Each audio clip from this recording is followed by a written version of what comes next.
Les gars, il est 23 heures ce samedi soir. Et en ce moment même, l'Iran est dévasté par des attaques précises lancées par les États-Unis. Oui, des attaques par missiles, ou par bombes, aussi bien par des systèmes aériens avec des chasseurs que par des lanceurs qui sont en train d'être tirés. Oui, à partir de bases américaines situées dans les pays arabes, là dans la région du Golfe Persique. Et maintenant, à ce moment-là, la guerre en fait échappe au contrôle, et il y a certaines déterminations et conditions pour ces attaques actuelles des États-Unis en ce moment contre l'Iran. Et ce n'est pas seulement lié à ce que l'Iran a annoncé il y a quelques minutes, ou même il y a quelques heures, où il a affirmé qu'il ne respecterait plus les dispositions du mémorandum d'entente signé par Donald Trump, par le Pakistan et aussi par l'Iran. Mais certainement, en ce moment, Donald Trump, il a pris une décision à la suite d'une réunion de haut niveau avec ses conseillers, ses assistants, pour déterminer l'avenir de l'Iran, pour déterminer l'avenir du Golfe Persique. Et d'ailleurs, ce n'est pas seulement cette question de sortir du mémorandum d'entente qui a poussé Donald Trump à donner cet ordre d'attaque dévastatrice, mais aussi parce que l'Iran a lancé des attaques précises et surprenantes contre une base militaire en Jordanie. Et cela a causé une dévastation dans cette base, ce qui a entraîné des pertes humaines du côté américain. Je vais expliquer comment les dernières attaques iraniennes ont causé de gros problèmes et des décisions urgentes de la Maison-Blanche. Et à partir de maintenant, des attaques ont lieu dans les régions les plus au sud de l'Iran. Et aussi, ces décisions font que d'autres points accumulent de la puissance offensive, aussi bien aérienne que navale américaine. Et ces décisions de Donald Trump poussent Israël à entrer dans ce conflit dans les prochains jours. Je vais tout analyser avec vous en ce moment. Pour ceux qui ne me connaissent pas, je suis Felipe Moretti. Ici, je parle de géopolitique et de questions militaires. Si vous n'êtes pas encore abonné, abonnez-vous et activez les notifications pour ne rien manquer du contenu. Et cette vidéo sera également publiée sur la chaîne Area Militar, car il s'agit d'un sujet très important en ce moment. Le 17 juillet hier, à l'aube en Jordanie et le soir ici au Brésil. La base aérienne d'Al-Azaq, également connue sous le nom d'Al-Faq Salti, est une base aérienne américaine qui abrite des actifs et du personnel américain. En Jordanie, elle a été la cible des attaques les plus précises et les plus efficaces jusqu'à présent de l'Iran, avec des missiles balistiques et aussi avec des drones. Le corps des gardiens de la révolution iranienne l'a revendiqué hier. Et aujourd'hui, en fait, ces attaques contre cette base et qui, selon eux, ont causé la destruction de plusieurs aéronefs, y compris des drones de haute performance et de renseignement. Et les conséquences ont été parmi les pires possibles pour les Américains, parce que cette attaque a eu lieu.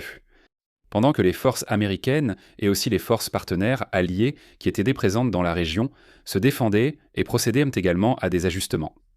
Pour se protéger, mais aussi pour déplacer les systèmes de défense et relocaliser les actifs aériens qui étaient positionnés dans la région à cause de ces attaques. Nous ne savons pas s'il s'agissait d'une défaillance de communication concernant l'arrivée de ces missiles, mais aussi d'ajustements de la part de l'Iran, dont je parlerai plus tard. Le résultat de cela a été ce qui a conditionné, influencé et déterminé les décisions actuelles de Donald Trump, d'attaquer en ce moment de manière dévastatrice l'Iran, parce que 2 militaires américains ont été tués lors de cette action. Un Américain est toujours porté disparu, à l'heure où j'enregistre cette vidéo de mise à jour pour vous. Et au moins 4 militaires ont été blessés. Ils ont été emmenés à l'hôpital régional, mais selon les dernières informations relayées par les médias américains, ils ont déjà quitté l'hôpital.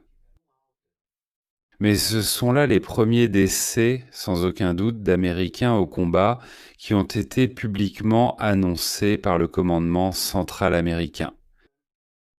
Et ce sont des morts qui n'avaient pas eu lieu depuis mars, lorsque les Américains ont lancé la phase la plus intense de ces attaques aux côtés d'Israël contre l'Iran. Et l'Iran a également lancé ces attaques dévastatrices, qui aujourd'hui ont pris une ampleur très surprenante, ce qui a surpris les Américains. Et cela se reflète dans le succès de ces attaques américaines, la raison de ces attaques américaines, attaques, activités iraniennes, la raison de ces attaques iraniennes, Esses ataques, perdão, iranianos qui ont conditionné les attaques précises et les dégâts structurels, ainsi que des dommages non seulement matériels mais aussi humains, qui ont entraîné 2 morts du côté américain. Parce qu'il y a des informations selon lesquelles l'Iran a amélioré ses méthodes de trajectoire de ses missiles balistiques, et de nouvelles coordonnées possibles pour réussir à échapper aux contre-mesures américaines, ainsi qu'à celles de la Jordanie elle-même et aux défenses anti-aériennes. Cela a très bien marché, ils ont atteint leur cible et frappé d'autres régions, dont Bahreïn. Est-ce que la Russie et la Chine ont aidé l'Iran à améliorer ses systèmes d'attaque ? Il est encore trop tôt pour l'affirmer. Il est encore bien trop tôt pour porter un quelconque jugement de valeur concernant ces améliorations et offensives iraniennes. Mais tout indique que ces acteurs ont influencé ou ont eu une influence, n'est-ce pas? Est-ce que ce sont les deux ou seulement dans ces ajustements plus minutieux qui ont brisé les défenses américaines, là dans la région du Golfe Persique? La Russie va l'attaque toujours. Et Kiev d'ailleurs est en train d'attaquer en ce moment la capitale ukrainienne et parvient à percer les défenses aériennes ukrainiennes qui y sont présentes, MIM-104 Patriot, qui fait partie du système de défense de basse et moyenne altitude de l'Ukraine, qui sont des systèmes américains également utilisés dans la région de la Jordanie et au Bahreïn. Donc cela montre déjà qu'il y a eu un ajustement, il y a eu sans aucun doute un ajustement des attaques iraniennes. Et cela devient de plus en plus évident, ces mécanismes et méthodologies sont utilisés en Ukraine par la Russie.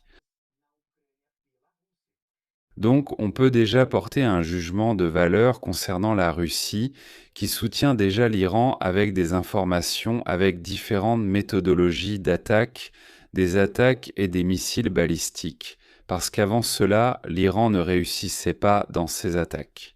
Et ils lançaient leurs missiles et espéraient en toucher n'importe quel toit dans les environs du Golfe Persique. Alors, les États-Unis, en réponse immédiate, ont décidé de lancer de nouvelles attaques, beaucoup plus massives, autant par des systèmes comme des avions, des chasseurs, que par des lanceurs de missiles terrestres contre les principales régions côtières, dans le sud de l'Iran. Comme des systèmes de lancement de missiles, des systèmes de communication, des systèmes de défense et aussi d'attaque. Cela vise sans aucun doute à punir très rapidement l'Iran pour la mort de ses 2 militaires américains. Et Donald Trump lui-même s'est exprimé, il a dit qu'il déteste quand cela arrive, il déteste quand il y a des pertes du côté américain, et qu'ils sont morts au service du pays comme des héros. Même le secrétaire à la guerre lui-même, Pete Hegseth, a souligné qu'ils sont morts en héros pour le pays, pour la sécurité des États-Unis. Alors maintenant commence cette intensification immédiate de ces frappes aériennes et les États-Unis mènent donc plusieurs vagues successives d'attaques visant diverses installations navales. Des installations navales iraniennes, des dépôts de munitions, des lanceurs de drones, des dépôts qui stockent ces drones, aussi bien sous terre qu'en surface. Et il y a un autre détail, il y a l'envoi de dizaines et de dizaines d'aéronefs, aussi bien des avions de ravitaillement en vol que des avions cargo, qui transportent des missiles, des systèmes de lancement de missiles pour la défense aérienne et bien d'autres ressources vers Israël. Donc ils se dirigent vers Israël et possiblement aussi vers d'autres bases du Golfe Persique, des alliés américains. Donc cela signifie une seule chose, des préparatifs possibles pour des activités et des attaques conjointes en Israël et aux États-Unis dans les prochains jours. Est-ce que ce théâtre que nous avons vu le 28 février va se répéter?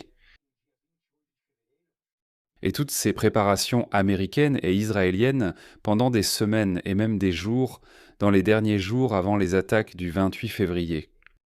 Ils ont visé les personnalités et la direction iranienne, comme Ali Khamenei et les hauts gradés militaires du pays. Alors, suivons toutes ces évolutions. J'espère que cette vidéo vous a plu. N'oubliez pas de vous abonner et d'activer la cloche de notification pour ne rien manquer.